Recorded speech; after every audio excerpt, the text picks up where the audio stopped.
What's happening, folks? Back with another reaction, and back with some Arashi, hopefully.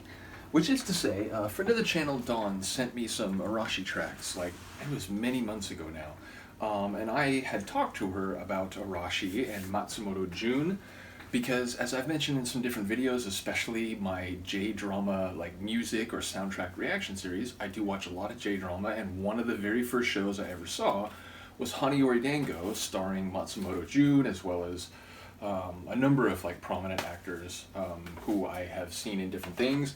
And then over time, I ended up seeing a show that's even from earlier called Kimi wa Peto, starring Koyuki of The Last Samurai fame, and with whom I share a birthday, I should add.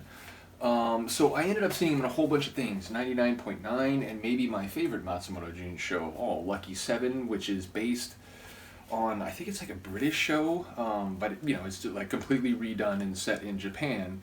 And it features Eita, as well as Nakarisa and a couple other actors I'm fond of. So, bottom line, big fan of Matsumoto Jun, and the reason I mention this, and if you're familiar with Arashi, you will surely know, he's essentially...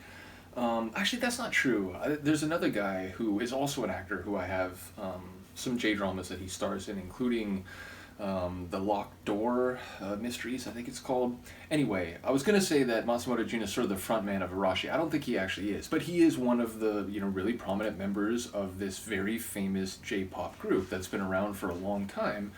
And I don't know if they're on hiatus now, but I do know that Dawn sent me material from a release that's called 50 like times 20, and it's essentially, I think, 50 tracks that they've released from 1999 to 2019, so like over a 20-year span. So I don't know a whole number of Arashi tracks, but I do know a handful, including those going all the way back to, again, one of the first J-dramas I ever saw, Haniori Dango. Both Season 1 and Season 2 feature multiple songs by Arashi, which, makes perfect sense.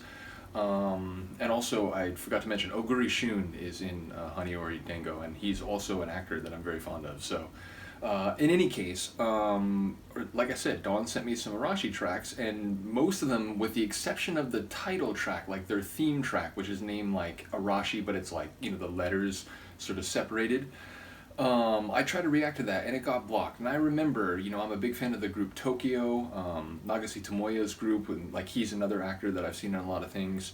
I tried to react to his Fragile, that got blocked. It just seems like a lot of Japanese music, Japanese pop music in particular, has like really strong copyright protections where, a lot of videos, like they're copyright protected, but the video can be public. They allow the video to be public, but there's a lot of Japanese music studios which apparently take a more restrictive nature. So I don't know if anyone's ever going to see this, but hopefully it gets through because I would like to react to some Arashi tunes, and I'm thinking maybe that title track is perhaps the most protected of all. So we're going to listen to a tune called, is it Sunshine? No, Sunrise. So yeah, this is the second track on this compilation. And yeah, I don't remember it by name. As I said, I do know some Arashi tunes, though mostly just from the shows that I've seen, and as far as I know, I've never heard one by this name, so let's listen. This is Arashi. The tune is Sunrise, and it's included on a compilation release called 50 times 20, All the Best, 1999 to 2019, and I guess this is the first disc that we're listening to.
including like some real dance floor, like four to the floor moments, but it's also like blues guitar and that bass, you know, very funky, bubbling away, and then ultimately there's a, you know, slow dance sort of section, and there's some turntablism and like a hip hop, like, or hip hop feel to some of the sections, especially the end. So a lot of variety. Again, like the tunes I know from them have a little bit of variety, but I don't think I've ever heard a tune from them with that much variation within a single song. So like I said, really hoping this gets through, and who knows, like, you know, I tried to do that reaction a long time ago, like before my channel had grown a little bit, and ultimately, you know, now that I'm in the YouTube partner program, maybe it'll have an easier time getting through. So we'll find out, and if I do get a few of these through, then maybe I'll circle back and I'll try to redo the theme song and see what happens. Either way, big shout out to Dawn. Really do appreciate you, not only for your comments and the aha reactions and, you know, sharing some different music with me, but yeah, just really appreciate when people like have become like a notable part of the channel, or, you know, involved in different deep dives that we're doing. So big shout out to you. Let me know what you think of this. I will see you next time. Peace.